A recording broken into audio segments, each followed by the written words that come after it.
Assalamualaikum anak-anak. Ya. Kembali bersama saya Bu Fati. Kita akan lanjut belajar matematika, yaitu tentang sistem koordinat kartesius. Ya. Ini tokoh ya, penemu koordinat kartesius dan gambaran pemanfaatan dari koordinat kartesius ya, seperti tampak pada layar kalian. Pelajarannya nanti yang akan kita bahas kali ini adalah tentang pengertian koordinat kartesius, kemudian posisi titik terhadap titik asal dan titik tertentu, dan posisi garis terhadap sumbu X dan sumbu Y.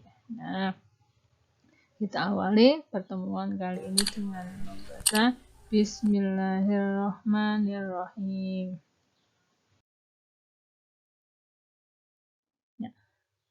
Apa itu koordinat kartesius? Ya, koordinat kartesius digambarkan dengan garis mendatar dan garis tegak, yang mana garis mendatarnya ini adalah sebagai sumbu X, kemudian yang tegak adalah sumbu Y.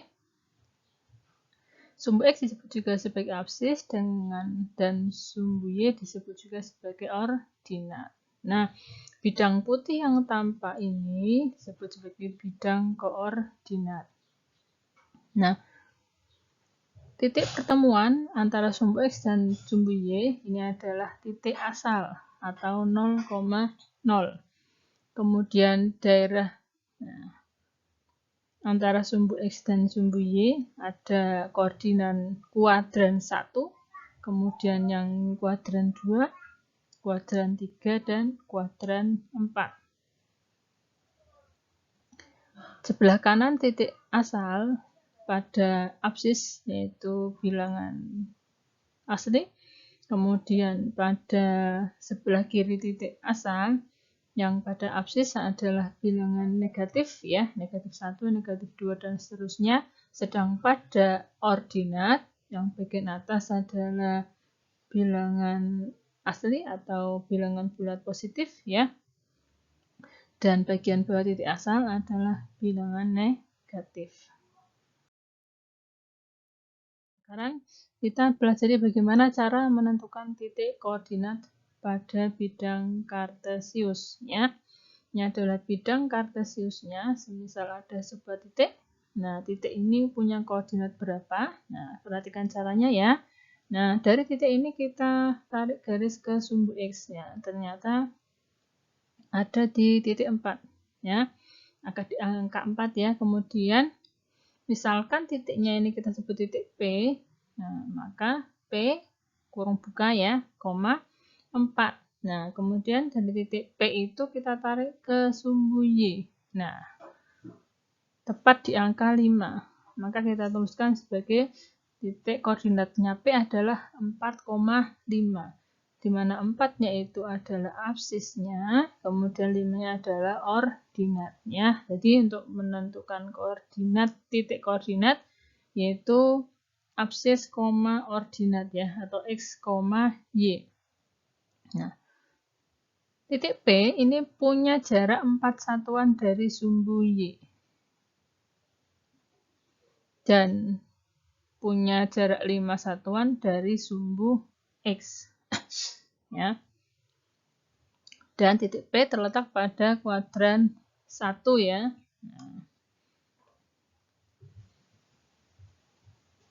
Punya jarak 4. Nah, berarti dari titik P ini ke sumbu Y. Ke sumbu Y berarti sana ya 1, 2, 3, 4. Nah, kemudian ke sumbu X ini 1, 2, 3, 4, 5 ya. Bisa dihitung dari sini ya. 1, 2, 3, 4, 5. Nah, oke. Kemudian kita lihat lagi contoh nih, titik misalkan titik apa ya? Nah, ini koordinatnya dari titik ini tarik ke sumbu X ini tepat di angka negatif 7. Maka kita tuliskan misalkan titiknya adalah titik Q. Oh iya, penamaan titik itu sesuai abjad ya. Nah, tapi menggunakan huruf besar. Boleh A, B, C, sampai Z. penulisannya dengan huruf kapital. Nah, niki koma negatif 7, koma, nah, koma berapa? Kita tarik titik G ke sumbu Y. Nah, ternyata tepat di angka negatif 5. Maka G adalah negatif 7, negatif 5. Nah, titik Q itu berjarak 7 satuan dari sumbu sumbu Y dan berjarak 5 satuan terhadap sumbu X. Nah, titik Q ini ada di kuadran 3. Daerah sini tadi kuadran 3 ya. Nah, menentukan jarak ini kita bisa melihat koordinatnya ya. Nah, yang di depan ini berarti menunjukkan jarak dengan sumbu Y, kemudian yang angka di belakang ini menunjukkan jarak dengan sumbu X ya. Nah, kalau jarak itu tidak menggunakan tanda negatif ya, jarak selalu positif. Tetapi kalau koordinat itu bisa negatif, bisa positif. Paham ya? Niki koordinatnya negatif 7, negatif 5. Mempunyai jarak 7 terhadap sumbu X, jarak 5 terhadap sumbu Y. Ya, artinya 5 satuan ya. Oke.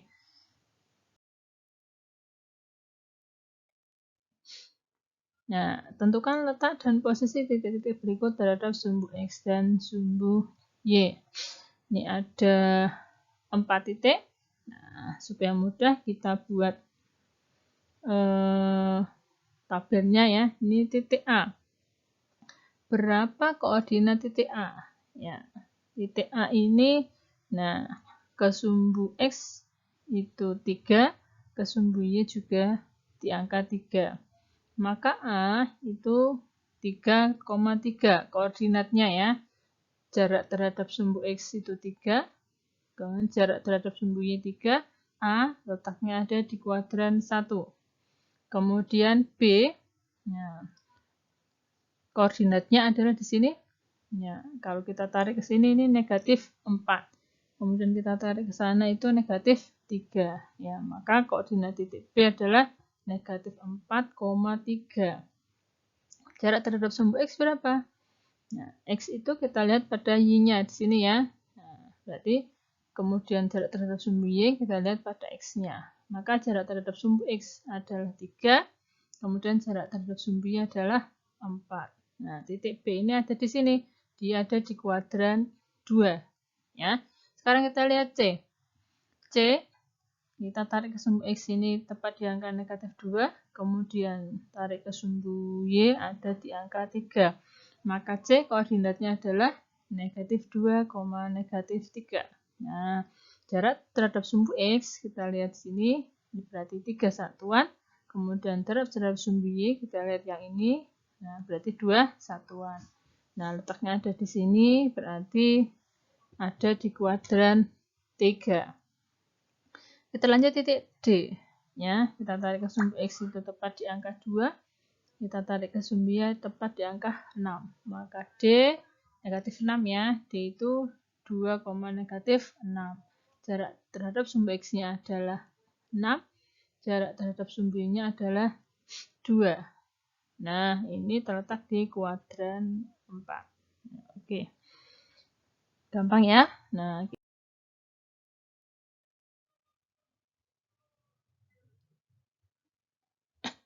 ya kita lanjut. Berikutnya yaitu bagaimana menentukan posisi sebuah titik terhadap titik A, B ya, bukan terhadap titik asal. Kalau sebelumnya menentukan titik atau koordinat terhadap titik asal. Oke. Kita lihat contohnya. Nah, kita akan menentukan koordinat pos 1, pos 2, dan pos 3 terhadap pos utama. Nah, jika pos utamanya ada di titik 1,2. Kita gambarkan dulu pos utama di 1,2. Kemudian, misalkan di sini pos 1-nya, ini pos 2-nya, dan ini pos 3. Nah, maka untuk menentukan posisi pos 1, pos 2, dan pos 3 terhadap pos utama, kita buat lagi sumbu X dan Y yang baru ya, yang pusatnya adalah di pos utama. Oke, kita mulai untuk pos 1. Nah, untuk mudahnya sudah disiapkan tabel ya. Ini pos 1. Nah, kita tarik ke sumbu X, ini ada di angka 1, kemudian ke sumbu Y ada di angka 2 ya, jarak 2. Maka pos 1 itu posisi terhadap pos utama atau A, B adalah 1,2. Nah, sekarang untuk pos 2. Pos 2 tepat posisinya ada di sumbu X ya. Yaitu letaknya ada di 1, 2, 3, 4 ya. Sebelah kiri 0, maka di sini adalah negatif 4 ya. Kemudian jarak terhadap sumbu X-nya ya, di sini tepat di angka ordinatnya ada di angka 0 ya. Jadi koordinat pos 2-nya adalah negatif 4,0. Nah, kemudian untuk pos 3. Nah, ini ada tepat di angka berapa ya? Nah, kita mulai dari sini. 1, 2, 3, 4, 5, 6. Berarti negatif 6. Kemudian kita tarik ke sumbu Y. Nah, ada di angka, ini negatif 6, tambah ini 1, 2, berarti ada di angka negatif 8 ya. Kita ngitungnya dari sini ya. 1, 2, 3, 4, 5, 6, 7, 8. Ya, jadi pos 3-nya koordinatnya terhadap pos utama adalah negatif 6, negatif 8. Supaya lebih paham lagi, nah, kita akan menentukan koordinat titik A, C, F, dan H terhadap titik E. Ya, ini yang jadi pusatnya adalah titik E. Maka kita buat sumbu koordinat melalui titik E. Ya. Nah, ini titik E-nya. Nah, kita akan nyari titik A. Nah, titik A di sini, maka koordinat titik A. Nah, oke, ini ada di angka dari sini ya. Ini 3 tambah 2 berarti 5. Nah, kemudian sini berarti 6. Ini 3 berarti 9 ya. Maka titik A-nya 5,9. Kemudian titik C. C ini ke sini. Nah, ini ada tepat di angka ini 3 ya. Jadi 3 tambah ke sini juga 3. Di bagian atas maka berarti 6. Nah, kemudian ininya jaraknya 1 berarti 1,6 ya. Nah, karena di sebelah kiri, ya sebelah kiri sumbu ya berangkat dia negatif ya, negatif 1,6. Nah, sekarang titik F. Ya, ini titik F. Nah, titik F ini berjarak berapa nih? 1, 2, 3. Kemudian ke sumbu Y-nya 1, 2. Ini di sebelah kiri semua ya, sebelah kiri dan bawah, maka negatif. Sehingga titik F koordinatnya adalah negatif 2, negatif 3. Ya, ke kiri 2, 1, 2, ke bawah 3. Nah, terakhir titik H. Ini titik H. Nah, ke atas itu 1, 2, 3. Kemudian berarti di bawah ya negatif 3. Kemudian ke sumbu Y ada 1, 2, 3, 4, 5, 6. Ya, di sebelah kanan maka positif ya. Berarti titik H adalah 6, negatif 3. Nah, itu cara menentukan posisi titik terhadap titik yang lain ya. Nah, sekarang kita lanjut, yaitu hubungan dua buah garis. Ada sejajar, berpotongan, dan tegak lurus ya. Sejajar itu manakala selalu punya jarak yang sama masing-masing titik pada garisnya. Kemudian berpotongan jika punya satu titik potong. Dan tegak lurus manakala berpotongannya itu membentuk sudut 90 derajat ya. Jadi ada 3 buah hubungan 2 buah garis ya. kita lihat ini sebuah bidang koordinat. Misalkan saya punya titik garis L1, maka garis L1 ini selalu punya jarak yang sama. Saya dikatakan sejajar dengan sumbu X ya. Misalkan saya ambil titik di sini, tarik ke sumbu X sini, maka jaraknya 5. Saya ambil titik di sini, kita hubungkan dengan sumbu X ini juga jaraknya 5. Nah, selalu punya jarak yang sama. Maka dikatakan bahwa garis L1 ini sejajar sumbu X. Nah, kemudian misalkan saya punya L2, kalau penamaan titik tadi menggunakan huruf kapital, kalau menamakan garis itu menggunakan huruf kecil ya.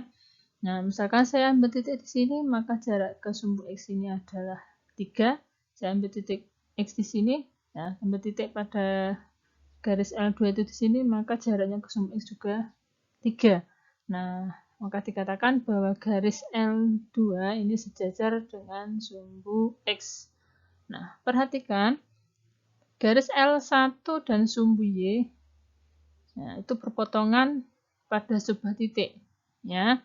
Nah, maka dikatakan L1 dan sumbu Y berpotongan. Nah, dan ternyata juga membentuk sudut siku-siku. Maka berarti garis L1 berpotongan tegak lurus terhadap sumbu Y. Demikian juga L2.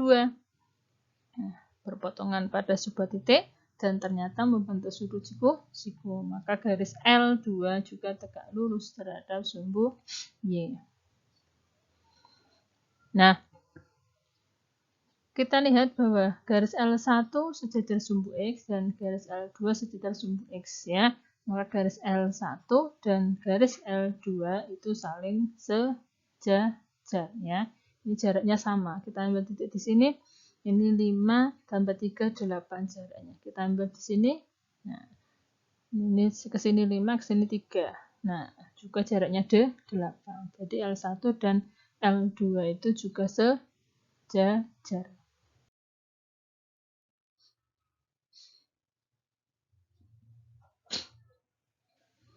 Oke, sekarang garis K1 kita akan mencari hubungan dengan sumbu X ya. Garis K1, nah kita tarik garisnya, nah ini jaraknya ke sumbu Y adalah 4. Di sini saya ambil titik di sini, ke sini juga jaraknya 4. Dikatakan berarti K1 sejajar sumbu Y. Kemudian saya punya garis K2, nah, saya ambil titik di sini, jarak ini ke sini itu 6. Jarak titik di sini, jarak ke sumbunya juga 6. Maka dikatakan garis K2 juga sejajar sumbu Y. Garis K1 memotong sumbu X pada sebuah titik dan ternyata membentuk sudut siku.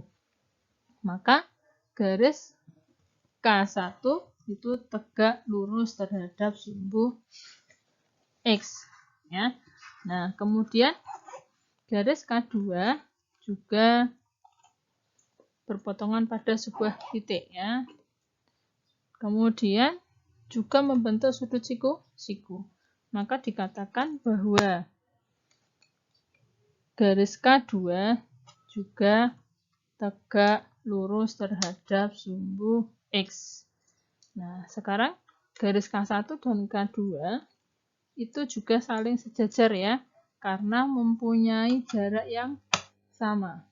Kita lihat dari K1 ke K2, saya ambil titik di sini, ini jaraknya 4, ini ke sini 6, 10. Saya ambil titik di sini, ini ke sini 4, ini ke sini 6. Juga 10 ya. Jadi K1 dan K2 juga saling sejajar.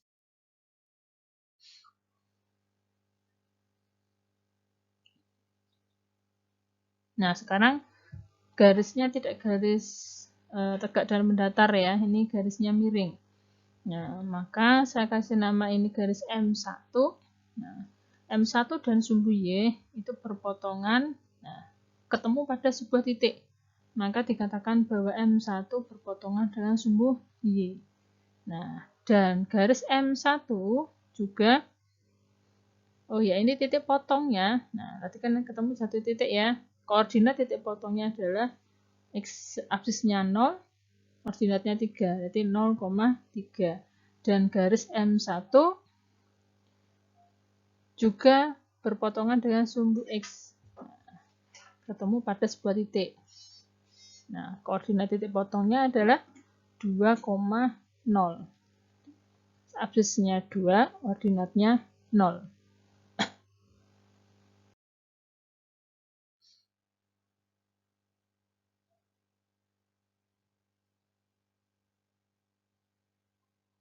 Ya, sebuah garis H1 dan H2, yang mana H1 dan H2 ini ketemu pada sebuah titik, maka dikatakan bahwa H1 dan H2 itu saling berpotongan. Yang mana titik potongnya ini adalah 1,2 ya.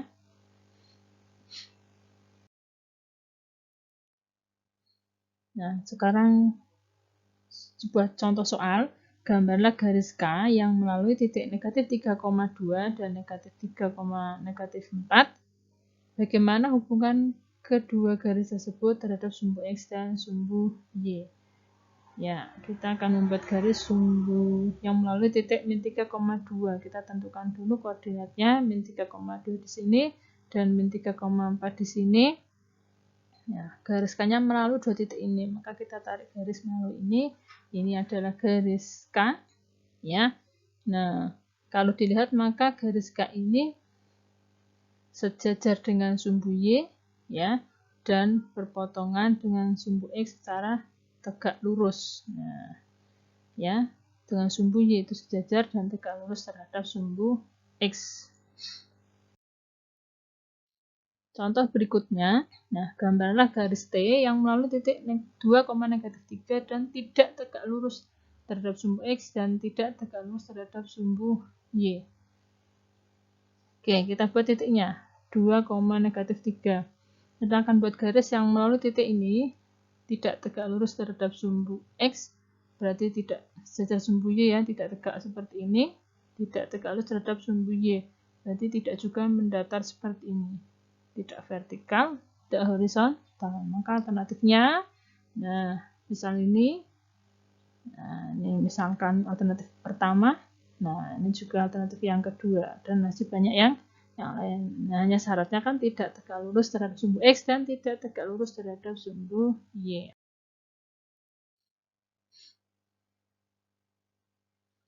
Ya, satu contoh lagi, gambarlah garis yang saling sejajar, tapi tidak tegak lurus dengan sumbu X dan sumbu Y.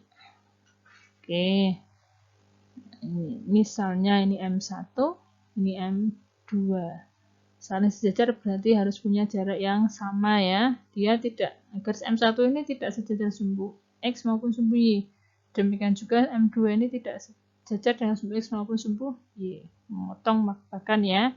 Nah, kita lihat apakah ini sejajar. Kita bisa geser seperti ini ya. Ternyata garis M1 dan M2 itu bergeser ya. Selalu punya jarak yang sama. Oke, demikian materi tentang koordinat kartesius. Semoga bisa kalian pahami dan bermanfaat buat kalian. Terima kasih. Kita akhiri dahulu ya dengan baca hamdalah. Alhamdulillahirrabbilalamin. Wassalamualaikum warahmatullahi wabarakatuh.